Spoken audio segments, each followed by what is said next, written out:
काफ़ी सारे brokerage house की भी कवरेज निकल कर आए हैं, क्योंकि कल निफ्टी कंपनियां फोकस में थी। टाटा स्टील, बजाज ऑटोटेक, महिंद्रा जैसी कंपनियों के नंबर्स आए हैं।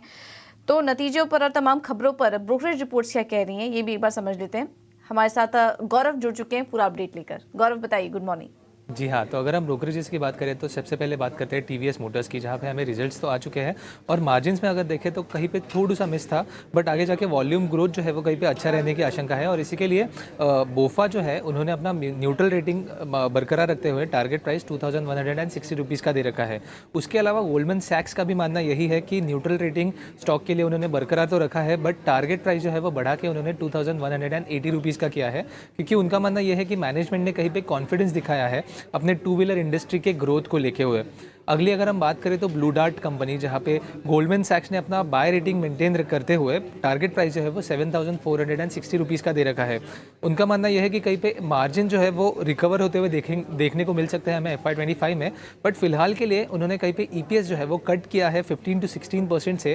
अगले 2 सालों के लिए, क्योंकि कहीं पे ग्रेजुअल रिकवरी देखने को मिल सकती है मार्जिन में और इसी के चलते हुए हमें टारगेट प्राइस 7460 रुपीज़ का देखने को मिल रहा है। अगली अगर हम लॉरस लैब्स की बात करें तो उसका भी रिजल्ट हमारे पास आ चुका है और सिटी का मानना यह है कि जो रिजल्ट था वो कहीं पे फिर से एक वीक रिजल्ट्स देखने को मिला था इस क्वार्टर में भी, और वैल्यूएशन जो है और एग्जीक्यूशन रिस्क जो है वो काफ़ी ज़्यादा बढ़ते हुए देखने को मिल रही है कंपनी में और इसी के चलते उन्होंने सेल रेटिंग मेंटेन करते हुए टारगेट प्राइस जो है वो 315 रुपीज़ का दे रखा है। अगला अगर हम IOCL की बात करें तो वहाँ पे जेफरीज ने भी अपना होल्ड रेटिंग बरकरार रखते हुए टारगेट प्राइस जो है वो 135 रुपीज़ का दिया है, क्योंकि उनका मानना यह है कि मार्केटिंग प्रॉफिटेबिलिटी जो है वो कहीं पे ज़्यादा है, बट इसी के चलते हुए रिटेल प्राइस में हमें कट्स देखने को मिल सकते हैं, तो ये एक रिस्क बनी रहेगी IOCL के लिए।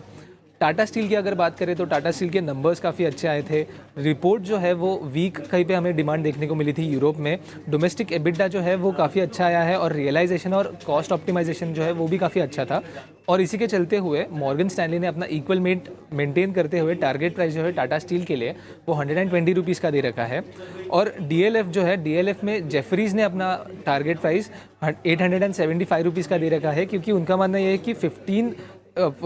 पिछले 15 क्वार्टर्स में 15 सालों में DLF का काफ़ी ज़्यादा प्रॉफिटेबिलिटी हमें इस क्वार्टर में देखने को मिला था। पाइपलाइन जो है FY25 और FY26 का वो भी काफ़ी स्ट्रॉन्ग रहा है कंपनी के लिए, क्योंकि उन्होंने गुड़गांव में अपने प्रीमियम प्रोडक्ट्स लॉन्च करने की काफ़ी स्ट्रॉन्ग पाइपलाइन दे रखी है। और आखिर में अगर हम इंडस टावर्स की बात करें तो वहाँ पे ICICI सिक्योरिटीज़ ने अपना सेल रेटिंग तो मेंटेन किया है, बट टारगेट प्राइस बढ़ा के 200 रुपीज़ का दे रखा है। उनका मानना यह है कि जो रिड्यूस है वो बिकॉज फिलहाल में जो हमने स्टॉक्स में प्राइस में जो इतनी बढ़ावत देखी है और इसी की वजह से ये जो रिड्यूस रेटिंग जो है वो आ रहा है कहीं पे, और एस्टिमेट जो है EPS के वो भी कहीं पे उन्होंने 4% से कट किए हैं अगले 2 सालों के लिए और इसीलिए सेल रेटिंग मेंटेन करते हुए टारगेट प्राइस 200 रुपीज़ का बरकरार रखा है।